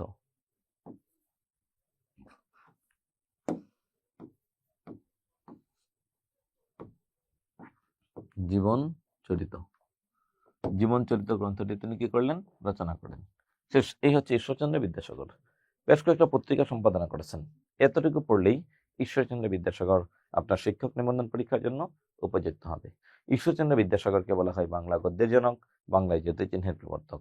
ঈশ্বরচন্দ্র বিদ্যাসাগর উনি 1856 সালে যখন আইন করে বিধবা বিবাহ চালু করলেন, এর আগে সমাজে বিধবা বিবাহ ছিল না। এটা রাজা রামমোহন রায় উনি একটা আইন করেছিলেন 1829 সালে লর্ড বেন্টিং এর সাথে আইন করে। কি করেছিলেন? সতীদাহ প্রথা নিষিদ্ধ। আগেকার সময়ে মেয়ের হাজবেন্ড মারা গেলে তখন মেয়েকে কি করতো? সাথে সাথে চিতায় পুড়িয়ে দেওয়া হতো। রাজা রামমোহন রায় এটাকে বন্ধ করলেন আইন করে ব্রিটিশ সরকারের সাথে। এখন সমাজে প্রচুর পরিমাণ বিধবা মেয়েদের সংখ্যা বেড়ে গেল। এই বিধবা মেয়েদের সংখ্যা বেড়ে যাওয়াতে ঈশ্বরচন্দ্র বিদ্যাসাগর এই বিধবা মেয়েদের বিয়ের ব্যবস্থা করার জন্য বিধবা বিবাহ প্রথা তিনি চালু করলেন এবং তার ছেলে নারায়ণ চন্দ্রকে দিয়ে প্রথম বিধবা মেয়েকে বিয়ে করিয়ে এই সমাজের মধ্যে বাস্তবায়ন করেন এই আইনের। এই হচ্ছেন ঈশ্বরচন্দ্র বিদ্যাসাগর। বাংলা সাহিত্যে যাকে বলা হয় গদ্যের জনক, বাংলা সাহিত্যে যাকে বলা হয় জ্যোতিচিহ্নের প্রবর্তক, জ্যোতিচিহ্ন প্রবর্তন করেছেন যিনি। ঈশ্বরচন্দ্র বিদ্যাসাগর শেষ করলাম। আমরা পরবর্তীতে যাচ্ছি বিভূতিভূষণ বন্দ্যোপাধ্যায়। বিভূতিভূষণ বন্দ্যোপাধ্যায় বাংলা সাহিত্যের একজন শ্রেষ্ঠ ঔপন্যাসিকদের অন্যতম। তার প্রথম ও শ্রেষ্ঠ উপন্যাস হচ্ছে পথের পাঁচালী, 1929 সাল। এটি ইংরেজি ও ফার্সি ভাষায় অনুদিত হয়। মূল চরিত্র হচ্ছে অপু ও দুর্গা। উপন্যাসটি 3টি অংশে বিভক্ত: বল্লালী বলাই, আম আটির ভেপু ও আক্রোশ সংবাদ। সত্যজিৎ রায় এ উপন্যাস অবলম্বনে চলচ্চিত্র নির্মাণ করেন, খুবই গুরুত্বপূর্ণ। পথের পাঁচালী নামে তিনি কি করলেন? একটা উপন্যাস রচনা করলেন, চলচ্চিত্র তিনি কি করলেন? তৈরি করলেন। অপরাজিত এটাকে বলা হয় যে পথের পাঁচালীর দ্বিতীয় অংশ বলা হয়, এটা আরেকটি উপন্যাস। তারপরে দৃষ্টিপ্রদীপ, আরণ্যক, আদর্শ হিন্দু হোটেল, অনুবর্তন, দেবযান, ইসামতি সহ বেশ কিছু উপন্যাস তিনি রচনা করেছেন। ভ্রমণ কাহিনী কি? অভিযাত্রিক, বনে পাহাড়ে, হে অরণ্য, কথা কও। এরপরে আসুন তারাশঙ্কর কি আছে? আত্মজীবনী, সরি, এটা খুবই গুরুত্বপূর্ণ। বিভূতিভূষণ বন্দ্যোপাধ্যায়ের তৃণাঙ্কন নামে একটা বিখ্যাত আত্মজীবনী রচনা করেছেন। গল্পগ্রন্থের মধ্যে পুঁই মাছ একটা বিখ্যাত গল্প, বিভূতিভূষণ বন্দ্যোপাধ্যায় এই পুঁই মাছের মধ্যে দেখবেন হচ্ছে খেন্তি নামক একটা মেয়েকে কেন্দ্র করে এই ছোট গল্পটি রচনা করেন। খেন্তি মেয়েটা খুব সুন্দর, খুবই কি বলবো যে অভাবে অভাবী একটা পরিবারে জন্মগ্রহণ করেন। তার বাবা খুব একটা কাজ করতো না, তার মা ছিল খুব ন্যায় নীতিবান। বাবা মানুষের বাড়ি থেকে, এর কাছ থেকে, ওর কাছ থেকে বিভিন্ন কিছু চেয়ে চেয়ে খাওয়ার অভ্যাস ছিল। এই খেন্তি মেয়েটাও তার বাবার মতো হয়। খেন্তি মেয়েটা পুঁইশাক পছন্দ করতো, কিন্তু কোনো একদিন কারো এক বাড়ি থেকে পুঁইশাক যেটা ফেলে দিয়েছে, নষ্ট হয়ে যাওয়া হলুদ রঙের একটা পুঁইশাকের ডাঁটা এনে বাড়িতে লাগাই দেয়। কিছুদিন পর খেন্তি মেয়েটা দেখতে খুব সুন্দর না হওয়ার কারণে তার বারবার বিয়ে ভেঙে যায়। একসময় একটা মধ্যবয়স্ক পুরুষের সাথে তার বিয়ে হয়, অনেক বিশাল পরিমাণ যৌতুকের টাকা দিয়ে। কিছু টাকা তাকে দিয়েছিল, বাকি টাকা আর তাকে দিতে পারেনি। তখন তাকে বাপের বাড়িতে ফিরে আসতে দেয়নি। খেন্তি মেয়েটা বিয়ে হওয়ার আগে তার বাড়ির পাশে একটা পুঁইশাক গাছ লাগাই। পরবর্তীতে গাছটা বড় হলে তার পুঁইশাকের মাচান তৈরি করে দেয়, সুন্দর পুঁইশাক হয়। খেন্তি মেয়েটার খুবই পছন্দ ছিল, কিন্তু এই পুঁইশাকটা খাবে দূরে থাক, বিয়ের পর সে আর কখনো বাবার বাড়িতে আসতে পারেনি। কোনো একটা সময় মানসিক এবং শারীরিক নির্যাতনে মেয়েটা মারা যায়। এই খেন্তি মেয়েটা যখন মারা গেল, তখন মারা যাওয়ার অনেক দিন পর তার মা, খেন্তির মা তো মাই, হঠাৎ করে রান্নাঘরে বসে রান্না করতেছিল অন্যান্য মেয়েদেরকে সাথে নিয়ে, তার অন্যান্য বোনদেরকে সাথে নিয়ে। তখন হঠাৎ করে তার খেন্তির কথা মনে পড়লো, আর পুঁই শাকের গাছের দিকে তার নজর চলে গেল। তখন তিনি চিন্তা করলেন, না, আমার খেন্তি যদি থাকতো, আজকে আমার কাছে কত পুঁই শাক, মেয়েটা খেতেই পারতো না। কত ইচ্ছা ছিল মেয়েটার এই পুঁই শাক খাওয়ার। তাহলে আসুন এরপরে কি আছে? এই হচ্ছে ছোট গল্প। এরপরে আমরা যাবো তারাশঙ্কর বন্দ্যোপাধ্যায়। 3টা উপন্যাসকে বলে ত্রয়ী উপন্যাস: বনদেবতা, ধাত্রীদেবতা, পঞ্চগ্রাম। পরীক্ষা এটাই বারবার আসে। হাঁসুলি বাকের উপকথা একটা বিখ্যাত উপন্যাস, হাঁসুলি বাকের উপকথা। চৈতালি ঘূর্ণি, কালিন্দী, কবি, আরোগ্য নিকেতন সহ তার রচিত ছোট গল্পগুলোর মধ্যে জলসাগর, রসকরি, বেদনা, ডাকঘর করা অন্যতম। প্রমোদ চৌধুরী হচ্ছে বাংলা সাহিত্যের একজন বিখ্যাত সাহিত্যিক। রবীন্দ্রনাথ ঠাকুরের ভ্রাতুষ্পুত্রীর জামাতা ইন্দিরা দেবীকে তিনি বিয়ে করেন, ইন্দিরা দেবীর হাজবেন্ড। তবে এখানে একটু বলে রাখি, ইন্দিরা দেবীর সাথে রবীন্দ্রনাথ ঠাকুরের কিন্তু সম্পর্ক ছিল। তিনি বীরবল ছদ্মনামে সাহিত্য রচনা করতেন। তার রচিত প্রথম গল্পগ্রন্থের নাম হচ্ছে চার ইয়ারি কথা। চলিত রীতিতে তার লেখা প্রথম সাহিত্যের নাম হচ্ছে বীরবলের হালকথা। রবীন্দ্রনাথ ঠাকুরের আত্মীয় হওয়া সত্ত্বেও, তার একান্ত সচিব হওয়া সত্ত্বেও, তিনি রবীন্দ্র বলয়ের বাইরে গিয়ে তিনি সাহিত্য রচনা করেছেন। তিনি সবসময় কি করেছেন? রবীন্দ্রনাথ ঠাকুরের বলয়ের বাইরে গিয়ে তিনি সাহিত্য রচনা করেছেন। চাইলেই রবীন্দ্রনাথ ঠাকুরকে ফলো করতে পারতেন, কিন্তু তিনি তা করেননি। তিনি এই চলিত রীতিকে তিনি কি করেছেন? ধারণ করেছেন, সাহিত্যের মধ্যে সর্বোচ্চ চেষ্টা করেছেন এই চলিত রীতির প্রবর্তন করার জন্য। সাহিত্যে চলিত রীতির প্রবর্তন করতে গিয়ে তিনি কি করেছেন? একটা পত্রিকা প্রকাশ করেছেন। পত্রিকার নাম হচ্ছে সবুজপত্র। তিনি সবুজপত্র নামে 1914 সালে একটি বিখ্যাত পত্রিকা সম্পাদনা করেন। আচ্ছা, প্রমোদ চৌধুরী রচিত সনেট ধর্মী সাহিত্যের নাম হচ্ছে সনেট পঞ্চাশত। সনেট পঞ্চাশত। এবং কলকাতা বিশ্ববিদ্যালয় থেকে প্রমোদ চৌধুরী জগত্তারিণী পদক লাভ করেন। তার একটা বিখ্যাত উক্তি হচ্ছে, সুশিক্ষিত লোকমাত্রই স্বশিক্ষিত। সুশিক্ষিত লোকমাত্রই কি হবে? স্বশিক্ষিত। যারা সুন্দর করে শিক্ষিত হয়েছেন তারা প্রত্যেকেই নিজ নিজ ক্ষেত্রে শিক্ষিত ছিলেন। সুশিক্ষিত লোকমাত্রই স্বশিক্ষিত, এটা তার একটা বিখ্যাত উক্তি। এরপরে যাবেন হচ্ছে মনির চৌধুরী। মনির চৌধুরী ছিলেন ঢাকা বিশ্ববিদ্যালয়ের বাংলার অধ্যাপক। 1952 সালে যখন ভাষা আন্দোলন হলো, ভাষা আন্দোলনে যখন আমাদের রফিক জব্বার, বরকত, শফিউর সহ অগণিত মানুষ শহীদ হলো, নাম না জানা অনেক যখন শহীদ হলো, তখন মনির চৌধুরী স্যারকে, তিনি যেহেতু রাজনীতি করতেন, ঢাকা বিশ্ববিদ্যালয়ের বাংলার অধ্যাপক ছিলেন, ওনাকে জেলে নিয়ে যাওয়া হলো। তখন তিনি ওইখানে বসে একটা সাহিত্য রচনা করলেন, তার নাম হচ্ছে কবর। কবর নাটকটি তিনি রচনা করলেন এই জেলখানার মধ্যে বসে। যেহেতু তিনি জেলখানার মধ্যেই নাটকটি রচনা করেছেন, যেহেতু তিনি জেলখানার মধ্যে থেকে এই সাহিত্যটি রচনা করেছেন, সেখানে তিনি এটাকে মঞ্চায়ন করেছেন, একটা বিখ্যাত নাটক। আরেকটা বিখ্যাত নাটক রচনা করেছেন পানিপথের তৃতীয় যুদ্ধকে কেন্দ্র করে।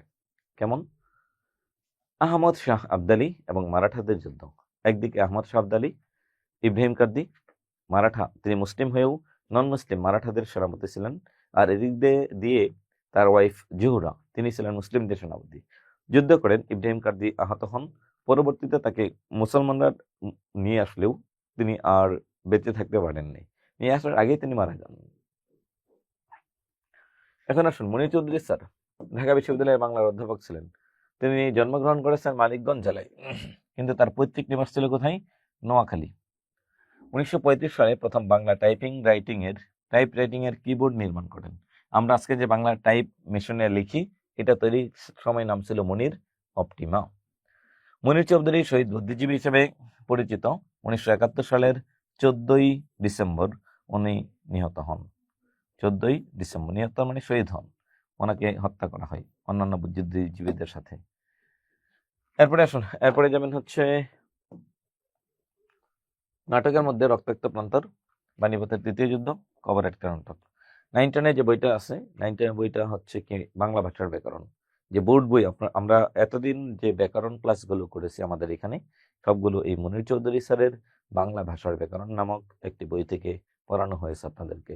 এইটা থেকে নিবন্ধনে শতকরা 80% প্রশ্ন এসে থাকে। ব্যাকরণের 100% প্রশ্ন, অর্থাৎ টোটাল বাংলা সাহিত্যের, বাংলা ভাষা ও সাহিত্যের 80% প্রশ্ন মনির চৌধুরী স্যারের একটা বই থেকে আসে, যে বইটা আপনি ক্লাস 9 ও 10-এ বোর্ড বই হিসাবে, পাঠ্য বই হিসাবে পড়েছেন, বাংলা ভাষার ব্যাকরণ। বাংলা ভাষার ব্যাকরণ। এরপরে আসুন, এরপরে কি আছেন? এরপরে কবর। নষ্ট ছেলে তার একটা বিখ্যাত নাটক, চিঠি একটা নাটক, দণ্ডকারণ্য, সবগুলো তার নাটক। হুমায়ুন আহমেদ, উনি ছিলেন একজন ছোট গল্প রচয়িতা এবং হচ্ছে উপন্যাস। যারা ছোট গল্প এবং উপন্যাস রচনা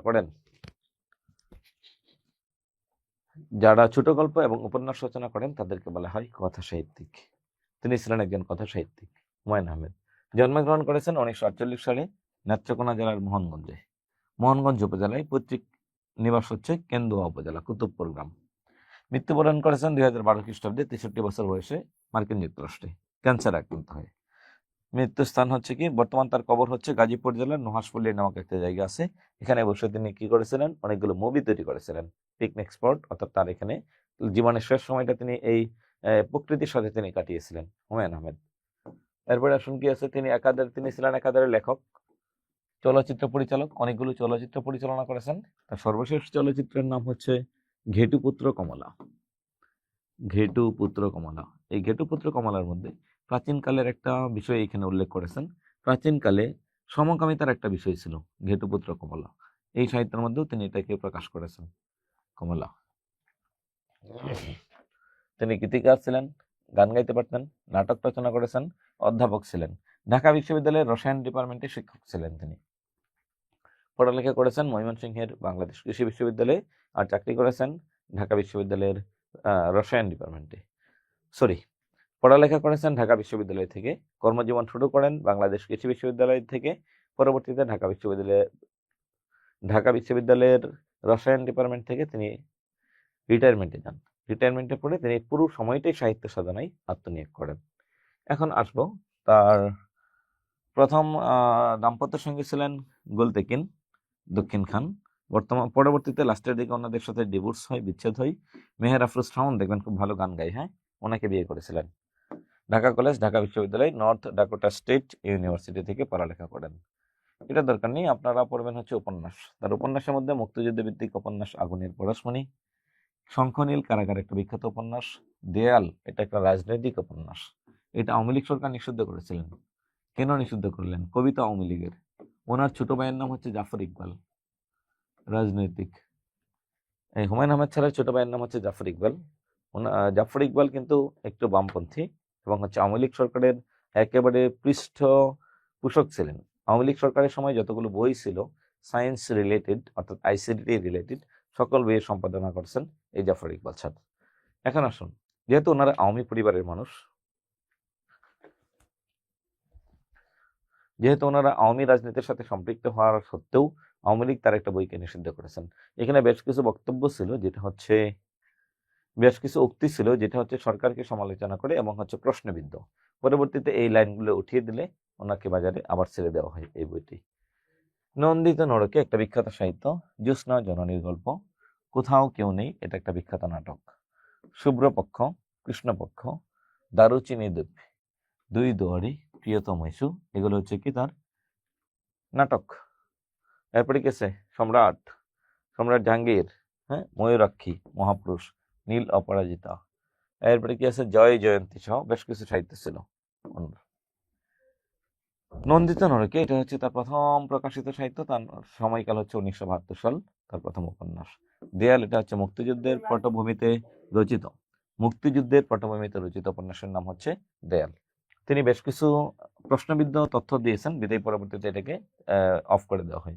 এখানকার উপন্যাসগুলোর মধ্যে চরিত্রের মধ্যে হচ্ছে Bangabandhu Sheikh Mujibur Rahman, Syed Nazrul Islam, Tajuddin Ahmed, Ziaur Rahman, Z force, S force, K force, সবগুলো চরিত্র আছে এখানে উল্লেখযোগ্য। এরপরে আসুন, এরপরে আছে কি কে কথা কয়, এটা একটা বিখ্যাত সাহিত্য।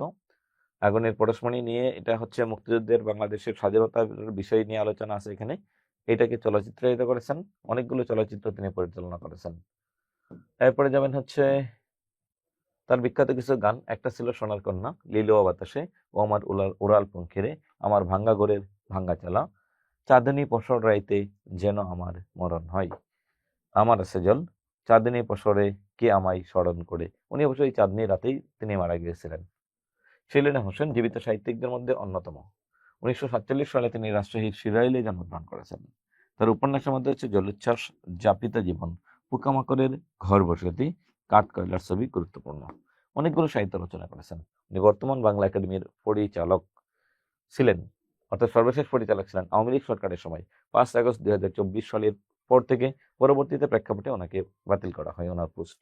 মুক্তিযুদ্ধ ভিত্তিক উপন্যাসের মধ্যে হাঙ্গর নদী গ্রেনেড, এটা হচ্ছে বিখ্যাত একটা উপন্যাস, 1976 সালে রচনা করেছেন হাঙ্গর নদী গ্রেনেড, তার মুক্তিযুদ্ধ ভিত্তিক উপন্যাস। ভাষা আন্দোলন ভিত্তিক রচনা করেছেন নিরন্তর ঘণ্টাধ্বনি, 1987 সাল। এখানে ভাষা আন্দোলনের প্রেক্ষাপটে তৎকালীন বাস্তবতার বিষয়গুলোকে তুলে ধরেছেন। প্রবন্ধ রচনা করেছেন 71-এর ঢাকা, এটা 9-10 পাঠ্য বর্তমানে। 9-10 অর্থাৎ 71 সালে ঢাকা শহরের কি অবস্থা ছিল, যারা অবরুদ্ধ এখানে ছিল, যারা যুদ্ধ করেছে, যারা যুদ্ধ শুনেছে, যারা যুদ্ধে সহযোগিতা করেছে, যারা যুদ্ধে সহযোগিতা পজিটিভ ভাবে করেছে অথবা নেগেটিভ ভাবে করেছে। কেউ ছিল হচ্ছে মুক্তিযোদ্ধা, কেউ ছিল রেজাকার। সব বিষয় এখানে উল্লেখ করেছেন তিনি। নীলিমা ইব্রাহিম, উনি ঢাকা বিশ্ববিদ্যালয়ের বাংলা ডিপার্টমেন্টের অধ্যাপক ছিলেন। এই অধ্যাপক পেশা থেকে তিনি পরবর্তীতে রিটায়ারমেন্টে চলে গেলেন। 1921 সাল 11 অক্টোবর খুলনায় জন্মগ্রহণ করেন। তার সাহিত্যের মধ্যে 20 শতকের মেয়ে, এক পথ দুই পাক, কেয়াবন সঞ্চারিণী, বহ্নি বলেই এগুলো হচ্ছে গুরুত্বপূর্ণ। এর মধ্যে হচ্ছে তার কিছু প্রবন্ধ গবেষণা আছে। প্রবন্ধ হবে এটা, প্রবন্ধ গবেষণা। প্রবন্ধ গবেষণার মধ্যে দেখুন, শরৎ প্রতিভা, বাংলার কবি মধুসূদন, শরৎচন্দ্রকে নিয়ে লেখা, বাংলার কবি মধুসূদনকে নিয়ে লেখা, বাঙালি মনস ও বাংলা সাহিত্য, এখানে বিভিন্ন ইতিহাস নিয়ে আলোচনা করেছেন। ঊনবিংশ শতাব্দীর বাঙালি সমাজ ও বাংলা নাটক। এরপরে নাটক রচনা করেছেন 2-4, হে যে অরণ্যে আলো নেই। এরপরে কি আছে, রোদ জলা বিকাল, সাহিত্যগুলো রচনা করেছেন। এরপরে যাব হচ্ছে পরবর্তীতে কি আছে, কাব্যনাট্য। কাব্যনাট্যগুলোর মধ্যে দেখুন, আমি বীরাঙ্গনা বলছি, এটা খুবই গুরুত্বপূর্ণ। বিগত বছরে বহুবার আসছে। মুক্তিযুদ্ধের সময় যে নারীগুলো হচ্ছে নির্যাতিত হয়েছিলেন, যারা বীর আর শ্রীবাচক হচ্ছে বীরাঙ্গনা, তারা নির্যাতিত হয়েও তারা যুদ্ধ চালিয়ে গিয়েছেন। একটা মেয়ে ধর্ষিত হয়েছে, এই চাইলে আমি মরেই যাব, আমি আর কি করবো, আমার গর্ভে অন্যের সন্তান, হ্যাঁ এটা অন্য মানে নরপিশাচের সন্তান, এটা আমি কোনো মতেই রাখবো না, মরে গেলেই পারতো। কিন্তু সে মরে যাওয়ার মতো একটা অপমান করে একটা অবস্থা ছিলেন। কিন্তু তারা আবার বুরখে দাঁড়িয়েছেন, তারা আবার তাদের বিরুদ্ধে যুদ্ধ করেছেন বিভিন্নভাবে, বিভিন্ন কৌশলে। এরকম বিষয় আলোচনা করেছেন। পাকিস্তানি সেনাবাহিনী দ্বারা ধর্ষিত হওয়া 7 জন নারীর করুণ কাহিনী বর্ণিত রয়েছে।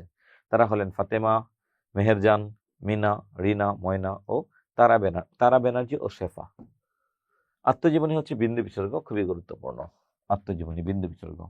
ভ্রমণ কাহিনী, শাহী এলাকার পথে পথে। উপন্যাস, 20 শতকের মেয়ে, রচনা করেছেন কে, উপন্যাস। আর গল্প রচনা করেছেন রমনা পার্কে, 1964 সাল। এখনকার রমনা পার্ক যত সুন্দর, তখনকার এতটা সুন্দর ছিল না। এখনকার অবশ্য 2022 সালের পরে সরকার 21 সালের পরে কোভিড পরবর্তী সময়ে রমনা পার্ককে অনেক সুন্দর করে সাজিয়েছে। আমরা যখন ঢাকা বিশ্ববিদ্যালয়ের ছাত্র ছিলাম, সেই 2014, 15, 16, 17, 18 সালের দিকের ঘটনা যদি বলি, তখন রমনা পার্ক খুব যে একটা আকর্ষণীয় ছিল তা না। শুধুমাত্র রমনার বটমূল, যেখানে হচ্ছে ছায়ানটের গান গাওয়া হয়, এসো হয় বৈশাখ এসে এসো, হ্যাঁ, এই গান যেখানে গাওয়া হয়, সেটা অল্প কিছুটা ছিল মোটামুটি সংরক্ষিত। তবে এখনকার রমনা পার্ক অনেকটাই সংরক্ষিত এবং সুসজ্জিত করেছে। এরপরেও এখানে তিনি রমনা পার্ক এইটা পড়বেন, তাহলে মোটামুটি বুঝতে পারবেন ঘটনা কি। তিনি অনেকগুলো পুরস্কার পেয়েছিলেন। আখতারুজ্জামান ইলিয়াস, তিনি জন্মগ্রহণ করেছেন বগুড়া জেলায়, কিন্তু পৈতৃক নিবাস গাইবান্ধা। নাকি গাইবান্ধা আর বগুড়া, এটা নিয়ে একটু ঝামেলা, ভালো করে পড়বেন। আখতারুজ্জামান ইলিয়াস অনাহার, দারিদ্র ও শোষণের শিকার, খুব খেয়াল করে দেখুন। শিকার হয়ে যারা মানবেতর জীবনযাপন করেছে, সেসব অবহেলিত মানুষের জীবন আচরণ তার গল্প উপন্যাসের উজ্জ্বলভাবে অঙ্কিত হয়েছে। তিনি 12 ফেব্রুয়ারি 1943 সালে গাইবান্ধা জেলার সাঘাটা থানার গুটিয়া গ্রামে জন্মগ্রহণ করেন। গাইবান্ধাতে জন্মগ্রহণ করেছেন আর বগুড়াতে বেড়ে উঠেছেন। পৈতৃক নিবাস হচ্ছে চেলুপাড়া, বগুড়া, ডাকনাম মঞ্জু। তিনি জগন্নাথ কলেজে বাংলা বিভাগের প্রভাষক হিসেবে কর্মজীবন শুরু করেন। পরবর্তীতে ঢাকা কলেজে সারা জীবন পড়ালেখা করে গেছেন। এরপরে যাবেন হচ্ছে ওনার সাহিত্য। ওনার সাহিত্যকর্মের মধ্যে চিলেকোঠা সেবাই 69-এর গণ অভ্যুত্থান ভিত্তিক একটা বিখ্যাত সাহিত্য। এটি তার প্রথম প্রকাশিত উপন্যাস। এই 69-এর গণ আন্দোলনের প্রেক্ষাপটে রচিত। উসমান, খিজির, আনোয়ার এই চরিত্রগুলো উল্লেখযোগ্য। খোয়াবনামা, এতে গ্রাম বাংলার নিম্নবিত্ত শ্রমজীবী মানুষের জীবনের যে ঘটনা, তেভাগা আন্দোলন এবং হচ্ছে ফকির সন্ন্যাসী বিদ্রোহ, এই বিষয়টাকে এখানে তিনি উপস্থাপন করেছেন। এরপরে আসলে হচ্ছে কি 69-এর গণ অভ্যুত্থান, এটা বলেছি। তার অন্যান্য গ্রন্থগুলোর মধ্যে হচ্ছে অন্ন ঘড়ে অন্নসর, খোয়ারি, দুধ ভাতে উৎপাত। রেইনকোট নামে একটা মুক্তিযুদ্ধ ভিত্তিক গল্প ছিল, অর্থাৎ মুক্তিযুদ্ধের সময় ঢাকা কলেজের প্রিন্সিপাল আফাজউদ্দিন এবং হচ্ছে আশেপাশের অবস্থা। জাল স্বপ্ন স্বপ্নের জাল, ফোড়া, মিলির হাতে স্ট্যান্ড গান, এটা মুক্তিযুদ্ধ ভিত্তিক সাহিত্য। আখতারুজ্জামান ইলিয়াস। সৈয়দ শামসুল হক, তার সাহিত্যের মধ্যে হচ্ছে গুরুত্বপূর্ণ নুরুল দিনের সারা জীবন, পায়ের আওয়াজ পাওয়া যায়।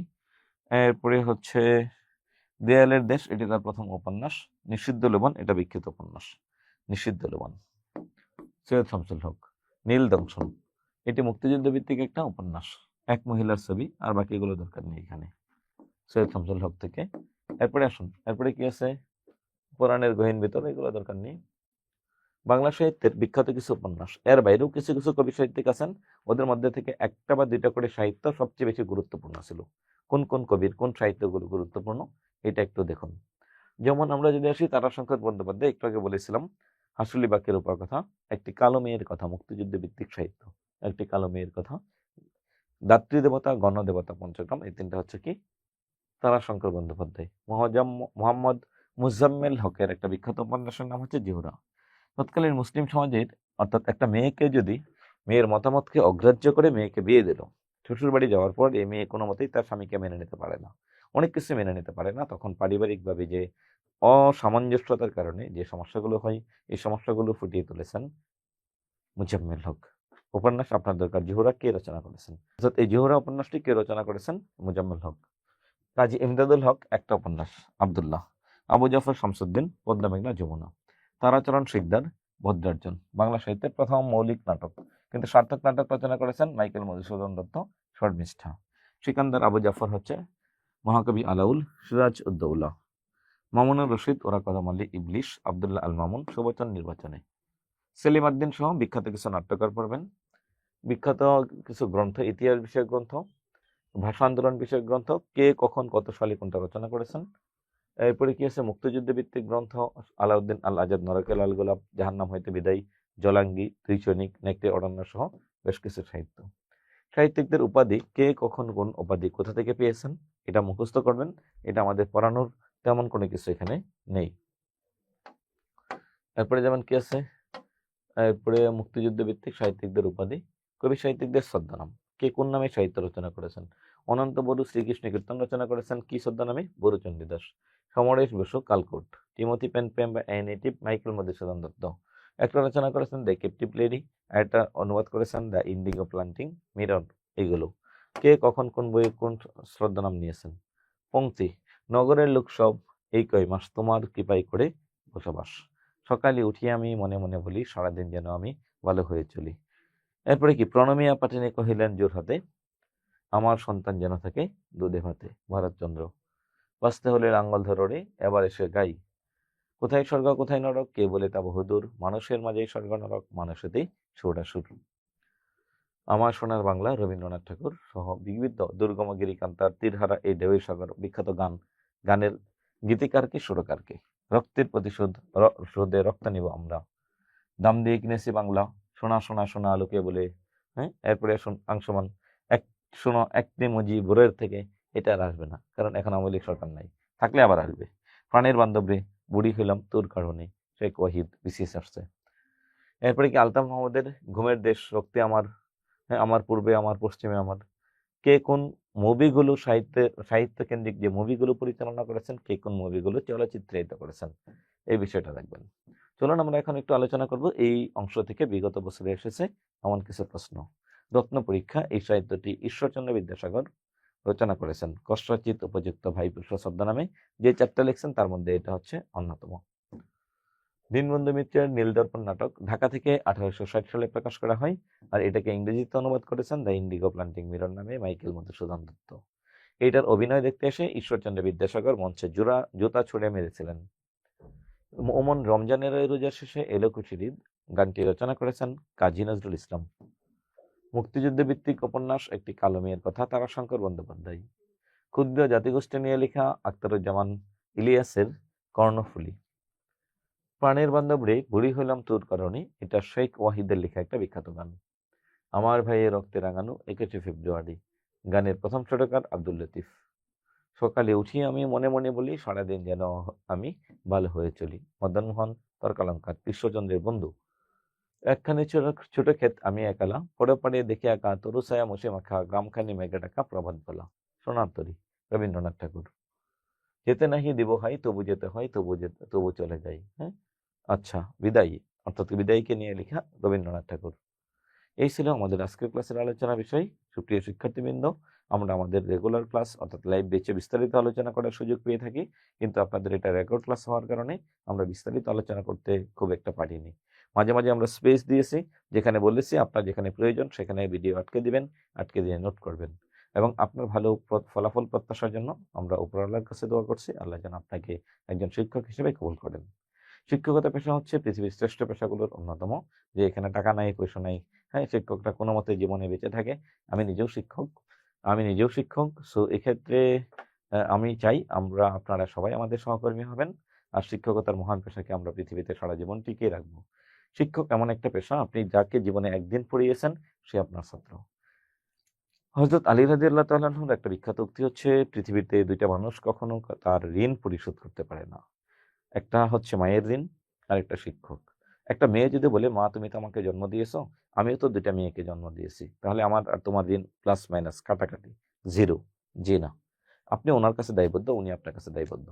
শিক্ষক মানে আমি আপনাকে একটি ওয়ার্ড পড়িয়েছি, বা আমাকে কেউ একজন একটি ওয়ার্ড পড়িয়েছে, অথবা আপনি কাউকে একটি ওয়ার্ড পড়িয়েছেন, আপনি সারা জীবন তার শিক্ষক। এই শিক্ষকতার পেশাটা বংশ পরিক্রমায় বেঁচে থাকবে আজীবন, কালান্তরে। ঠিক আছে, তাহলে সবাই প্রতি শুভ কামনা এবং সাধুবাদ রেখে, আমার ক্লাসে কোনো কিছু ভুল ত্রুটি হলে ক্ষমা সুন্দর দৃষ্টিতে দেখবেন, যদি সম্ভব হয় জানানোর চেষ্টা করবেন, আমরা শুধরে নেব। সবাই ভালো থাকবেন, সুস্থ থাকবেন, এই বলে আমার রেকর্ড ক্লাসের সর্বশেষ ক্লাস সমাপ্ত করছি। আল্লাহ হাফিজ। আসসালামু আলাইকুম ওয়া রাহমাতুল্লাহ।